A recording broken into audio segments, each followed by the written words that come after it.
Bienvenue à tous et à toutes sur notre chaîne pour cette émission que nous consacrons donc aux éphémérides de septembre 2023. Donc merci à Mathieu et à Robin tout d'abord qui sont présents ce mois-ci et qui vont donc pouvoir nous commenter, nous détailler les événements de ce mois. Alors d'ailleurs, ce mois-ci, qu'avons-nous choisi de vous présenter? Eh bien, 3 événements planétaires concernant notamment les planètes Vénus, Saturne et Neptune. Alors, pour commencer, eh bien, nous allons vous parler d'un événement qui a lieu le 18 septembre avec la planète Vénus, qui sera donc à son plus grand éclat.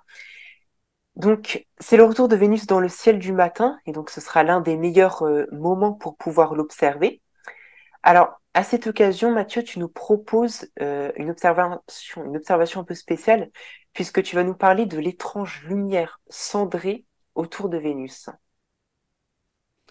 Oui, alors la lumière cendrée de Vénus, c'est un petit peu le même phénomène que la lumière cendrée dont l'on parle beaucoup plus souvent sur la Lune, hein, qui a été décrit pour la première fois par Léonard de Vinci au Moyen Âge. Cette lumière cendrée de Vénus a été découverte, enfin, entre guillemets, un petit peu plus tard, puisque en fait, la première description authentifiée de cette observation va être faite au XVIIe siècle par Giovanni Battista Riccioli, qui était un prêtre jésuite et astronome italien, en 1643, pour être précis, bien que le français Nicolas Claude Fabry de Peiresc fasse mention du même type d'observation dans une lettre en 1611. Alors, s'en suivront d'autres témoignages, hein, comme William Herschel au XVIIIe siècle, ou encore certains grands noms de l'astronomie du XXe siècle. J'en citerai deux notamment, Patrick Moore ou encore William Hartmann. Et aujourd'hui encore, il arrive régulièrement que des amateurs soutiennent avoir vu clairement cette lumière cendrée dans certaines conditions particulières d'observation. Alors, de quoi s'agit-il? Eh bien, cette lumière cendrée sur Vénus, c'est un petit peu le même principe que sur la Lune, c'est-à-dire que en fait vous avez donc la lumière solaire qui va dans le cas de la Lune, hein, je vous parle, la lumière solaire qui va se refléter sur la face éclairée donc de la Terre, qui va être renvoyée vers le côté nocturne de la Lune, si bien que on va par exemple voir dans un beau ciel nocturne, hein, du soir par exemple, on va voir un quartier lunaire éclairé. Et puis, en poussant un petit peu l'observation, on va constater qu'en fait, même si on voit bien le croissant éclairé, eh bien, on perçoit aussi les trois quarts restants qui, eux, sont dans la nuit, mais qui baignent dans une petite lueur beaucoup plus faible, beaucoup plus tamisée, mais qui est clairement perceptible. Eh bien, c'est le même phénomène qui a été à maintes et maintes fois décrit sur Vénus, phénomène qui est encore plus difficile à observer, et pour cause. Alors, il y a diverses explications, hein, qui ont été proposées au fil du temps pour expliquer ce phénomène de lumière cendrée sur Vénus. Par exemple, au début du 19e siècle, alors à l'époque, on avait l'esprit peut-être un petit peu plus tordu qu'aujourd'hui. Au 19e siècle, au début du 19e siècle, l'astronome bavarois Franz von Gruithuisen, alors excusez-moi pour la prononciation, croyait en fait que cette lumière était due à de grands feux de célébration que les Vénusiens allumaient pour saluer le couronnement d'un nouvel empereur. Alors plus tard, ce même astronome bavarois va émettre l'hypothèse qu'en fait ces mêmes habitants vénusiens, hein, brûlaient la végétation pour faire de la place pour de nouveaux champs cultivables. Bon, ça c'était il y a 2 siècles. Alors depuis, preuve a été faite que les Vénusiens n'existent pas. Alors il y a d'autres hypothèses beaucoup plus rationnelles qui ont été avancées. D'abord le clair de terre. Alors ce même phénomène dont je vous parlais tout à l'heure, qui renvoie donc les rayons du Soleil depuis la face éclairée de la Terre vers la face non éclairée de la Lune. Mais c'est difficile à imaginer quand on sait qu'au mieux, eh bien, Vénus est 150 fois plus éloignée de nous que la Lune. Alors il y a d'autres pistes, hein, qui évoquent notamment une illumination globale de la nuit vénusienne par des éclairs atmosphériques, ou bien par l'interaction entre l'ionosphère de Vénus et le vent solaire, générant ce qu'on pourrait appeler une espèce d'aurore, hein, comme les aurores polaires sur Terre. Sauf que sur Terre, eh bien, ces aurores sont confinées au pôle. Dans le cas de Vénus, eh bien, Vénus ayant un champ magnétique extrêmement faible par rapport à la Terre, eh bien, les aurores pourraient englober la totalité de la face nocturne de Vénus. Alors, ce pourrait être encore des réactions chimiques atmosphériques, notamment de type carbone-oxygène, qui seraient provoquées par la lumière ultraviolette du Soleil. Bon, dans cette affaire, le problème, c'est que si certains ont vu cette fameuse lumière cendrée, et bien d'autres, en revanche, n'ont jamais réussi à la voir. Et c'est le cas d'observateurs expérimentés, comme par exemple Edward Emerson Barnard, au début du XXe siècle. Alors aujourd'hui encore, malgré de nombreuses tentatives récentes pour mettre le phénomène en évidence par des tests d'observation conjoints et par l'imagerie même, hein, eh bien aucun consensus n'a été trouvé par la communauté scientifique, au point de se demander s'il ne s'agirait pas d'une illusion optique, au même titre que les canaux martiens que dessinait Percival Lowell à la fin du XIXe siècle. En tous les cas, il s'agit là de l'un des derniers grands mystères non élucidés de Vénus à ce jour. Voilà, donc merci Mathieu de nous avoir parlé de cet événement. Et donc, pour nos auditeurs qui nous écoutent, eh bien, n'hésitez pas à réagir en commentaire. Et si vous pensez qu'il s'agit réellement d'une illusion d'optique ou non, et peut-être eh bien, nous faire part de vos observations. En tout cas, nous allons pouvoir passer à ce deuxième événement concernant cette fois-ci eh bien, la planète Neptune. Alors là encore, eh bien, ce sera le meilleur moment pour pouvoir l'observer. Mais alors, c'est quand même la planète qui est la plus lointaine de la Terre. Donc, c'est une observation qui ne sera pas facile, Mathieu. Ben non, parce qu'effectivement, Neptune n'est pas visible à l'œil nu. Donc ça, c'est déjà une première information à connaître avant de se lancer dans son observation. En soi, c'est pas une observation si difficile que cela, euh, parce que effectivement, Neptune commence à être visible avec une simple paire de jumelles. La magnitude est de 7,8, donc c'est parfaitement accessible avec une petite paire de jumelles ou une lunette d'initiation. Alors après, en ce qui concerne l'observation de la planète en elle-même, entre guillemets, de sa surface, là, il va falloir se tourner plutôt vers des télescopes qui vous en montreront davantage, puisqu'ils collecteront davantage de lumière. Mais en tous les cas, voilà, le 19, l'opposition de Neptune, eh bien, c'est toujours le meilleur moment pour se lancer dans le défi d'observer la planète la plus lointaine du système solaire. Oui, c'est ça. Alors, est-ce qu'on peut dire juste un mot sur ces lunes, et notamment eh bien, la plus grosse qui est Triton? Oui, alors ce sont des lunes qui ont une magnitude très faible. Autrement dit, même dans la plupart des instruments amateurs, eh bien, elles seront difficilement visibles. La seule qui pourrait être relativement bien visible serait Triton, qui est la plus grosse des lunes de Neptune. Les deux autres, hein, Protée, qui est la deuxième plus grosse, et Énéréide, la troisième. Déjà, il y a un grand écart de taille entre Triton, la lune majeure, et les deux suivantes. Je crois que ces deux lunes ont un diamètre de l'ordre de la centaine de kilomètres, alors que Triton a un diamètre de 2000 kilomètres. Donc déjà, voilà, il y a une différence abyssale, et cette différence abyssale de taille va se répercuter sur la luminosité apparente de ces objets-là. Euh, Protée et Néréide, on ne les verra pas dans la grande majorité des instruments amateurs. Triton a une magnitude de 13, c'est déjà très faible. Donc il faudra au minimum un instrument de 250 mm, peut-être plus, hein, certainement plus même, si vous n'avez pas des conditions d'observation idéales pour pouvoir l'observer. Voilà. Après, il y a toujours ce phénomène aussi de proportion de luminosité entre la planète et ses lunes. Dans le cas de Jupiter, par exemple, ce différentiel de valeur est assez important, hein, de même que Saturne d'ailleurs. Mais les lunes sont assez lumineuses, même si la planète est lumineuse, les lunes sont assez lumineuses. Là, on est dans le cas de Neptune, on a une planète qui est relativement peu lumineuse, mais le peu de luminosité qu'elle a pourrait impacter justement la très faible luminosité que va avoir Triton, d'autant plus qu'il faut coupler le phénomène au fait que Triton est une lune qui est extrêmement proche de sa planète. Donc voilà, une observation assez difficile. Oui. Et donc, Mathieu, pour cette opposition, on va pouvoir s'arrêter juste 2 minutes sur ce qu'il est possible de faire pour les observateurs un peu plus expérimentés, parce que on sait que Neptune, c'est la planète de tous les records.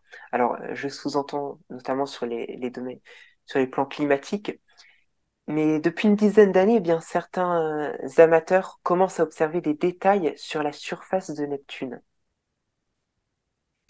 Oui, depuis, on va dire 2013, 2014, 2015, où on a commencé à voir vraiment les premières images amateurs de détails dans les couches nuageuses de Neptune, notamment des cellules orageuses très brillantes qui ont été mises en évidence par effet de contraste. On a très peu de résolution avec les optiques amateurs. Il faut dire que Neptune est très loin.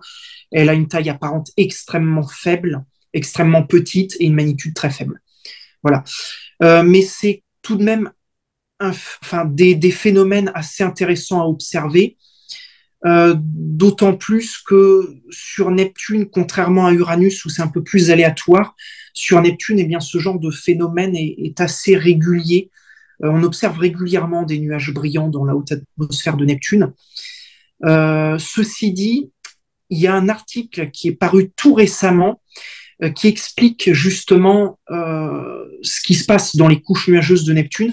C'est un article qui a été donc posté le 17 août dans la revue de recherche Icarus et qui a fait une découverte fracassante, c'est que l'activité solaire impacterait directement la météo de Neptune.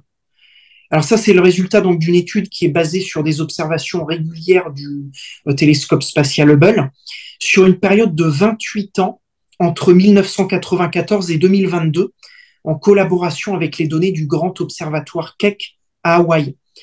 Et alors on découvre que c'est finalement la seule planète du système solaire dont les nuages se forment en relation synchrone avec le cycle solaire de 11 ans. Alors, le climat des autres planètes, lui, dépend principalement de la succession de leur propre saison. Alors, c'est une grosse surprise quand on sait que Neptune eh bien, est la planète la plus éloignée du Soleil. Pourtant, eh bien, les images sont sans appel. La masse nuageuse augmente à mesure que le rayonnement solaire UV s'intensifie, autrement dit que l'activité magnétique s'approche du maximum. Et inversement, eh bien, la masse nuageuse s'estompe avec la diminution des rayons ultraviolets corrélée à la baisse du nombre de taches solaires. Alors, faut-il seulement souligner un décalage de 2 ans entre le maximum du cycle solaire et la pleine saison nuageuse sur Neptune, une étude qui se vérifiera pleinement à compter de 2026 ou 2027, puisque le pic du cycle solaire actuel est attendu entre 2024 et 2025.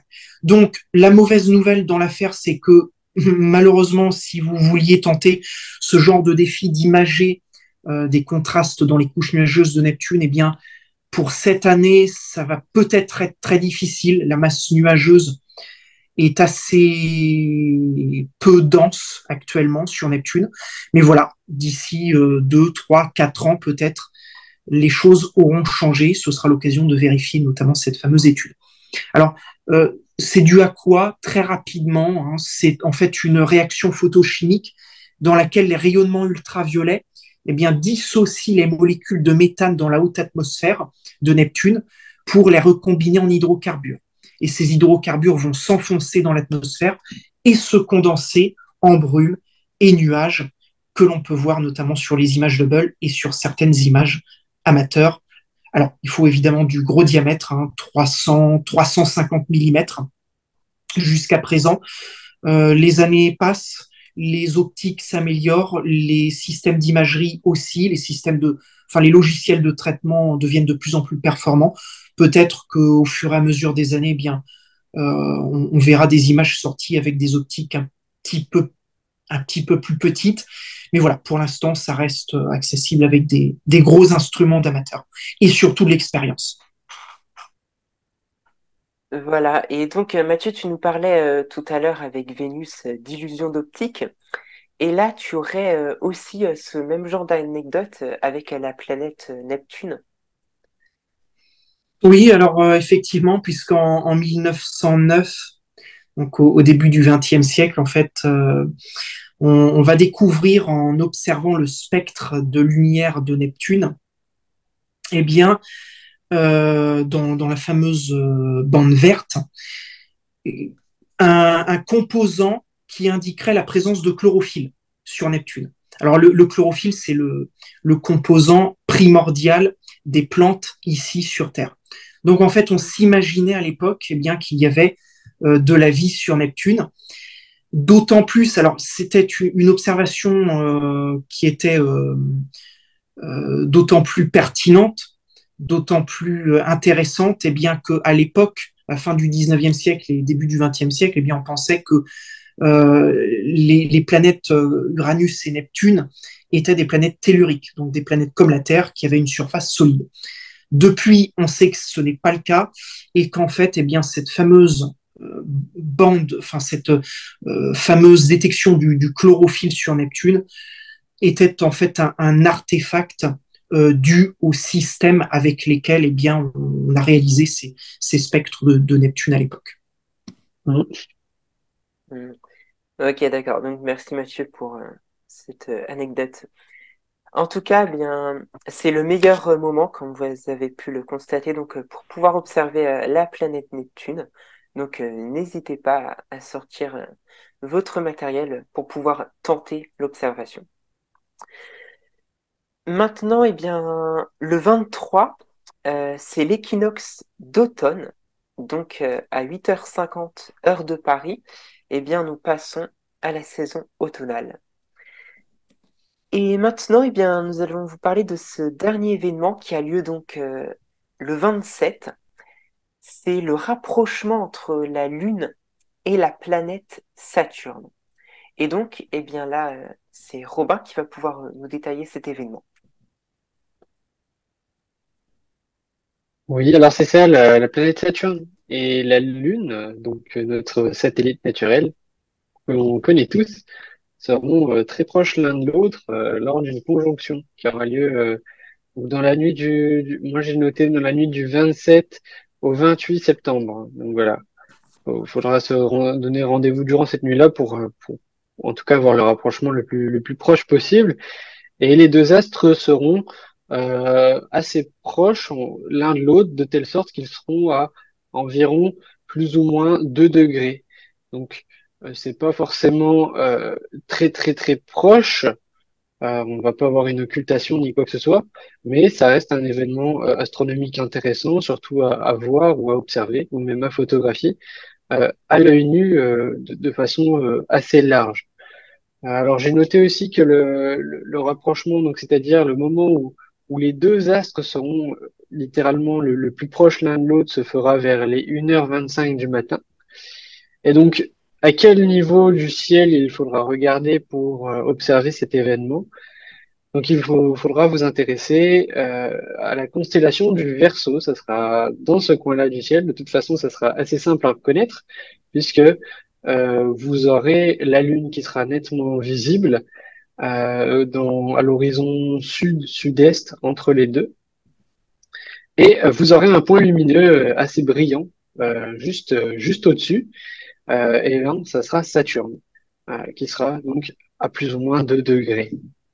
Donc, dans la nuit du 27 au 28 septembre, on aura une lune qui sera quand même bien lumineuse, hein, environ 95% de, de, de luminosité.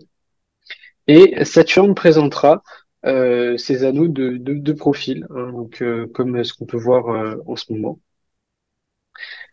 Si vous voulez observer cet événement du mieux possible, il faudra être présent entre 23h et 23h30 du soir, parce que c'est le moment où eh bien, les deux astres seront au méridien, donc plein sud.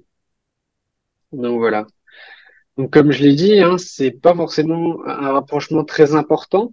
Donc, le plus intéressant, ça sera d'observer cet événement à l'œil nu, hein. Ça sera tout de suite facilement repérable. Déjà, la Lune, vous la verrez tout de suite. Et Saturne, vous pourrez la repérer aussi de cette façon, puisqu'elle sera à proximité.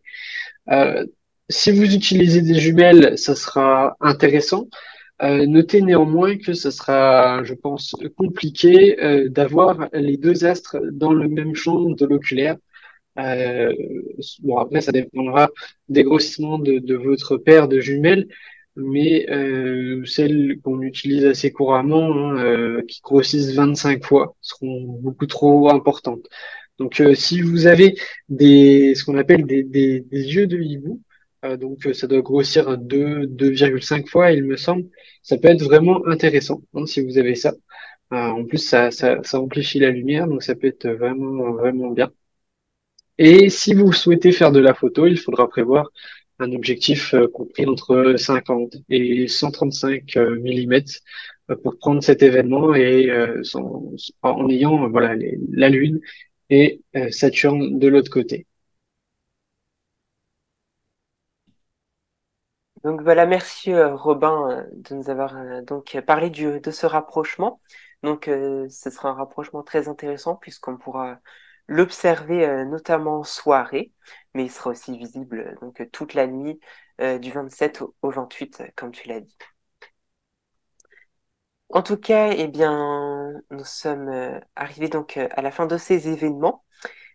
Et maintenant, eh bien, avant de terminer cette émission, nous allons donc vous présenter deux photos que nous avons choisies. Alors déjà, la photo solaire du mois. Alors cette photo, elle a été prise le 8 août. Et donc là, on peut y voir l'une des plus belles régions actives du mois d'août, dont la tache principale qui aurait pu donc engloutir deux fois la Terre. Et on peut remarquer que cette tache, elle est entourée d'une multitude d'autres taches minuscules que l'on appelle des pores et qui sont autant de petites taches solaires en formation. Et le tout est bien baignant dans un environnement grumeleux, comme on peut le voir, et donc grumeleux que l'on surnomme dans le jargon granulation solaire. La netteté et la douceur de cette image sont un exemple du rendement maximal théorique que l'on peut fournir avec une optique bien réglée de 150 mm d'ouverture.